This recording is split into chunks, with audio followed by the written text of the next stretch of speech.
சொல்றா என்ன? அது எப்படா கரெக்டா வேலை பார்க்குற நேரம் மட்டும் எங்கிட்டாச்சும் ஓடி போயிடுற? நீ மட்டும் என்ன பண்ற? இருக்கப்பலாம் நீ வேலையை சொல்ற நீ. என்ன சொன்ன?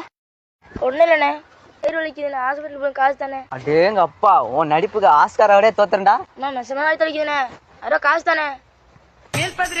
என்ன ரொம்ப ரோசிக்கிற போல உன் காசு தர மாதிரி? என்ன சொன்ன? ஒன்றும் இல்லைண்ணே.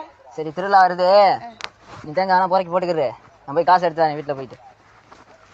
பாரு கிறுக்கு எப்போ சொல்லிட்டு போறான் பாரு இந்த வயிற்றுல தாம. சின்ராஜே யோடா, இந்தா 1000 ரூபா இல்லை, 500 ரூபா தான் இருக்கு.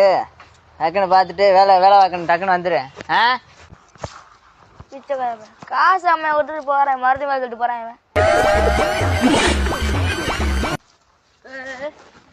என்ன சொன்ன? ஏதோ பிச்சைன்னு கேட்ட மாதிரி இருந்துச்சு. ஒன்றும் இல்லைண்ணே. சரி, 500 ரூபா தா, நான் சில்லறை மாத்திட்டு தானே. கொண்டா தானே, கொண்டாடா, சில்லறை மாத்திட்டு தானே. அண்ணே ஏடா சில்லறண்ணே. என்ன சில்லற? போய் பிச்சைடுறா, பிச்சைக்கார பேர. ஆண்டவன் யாரையும் விட்டதில்லை வாழ்க்கையின் வட்டத்தில்.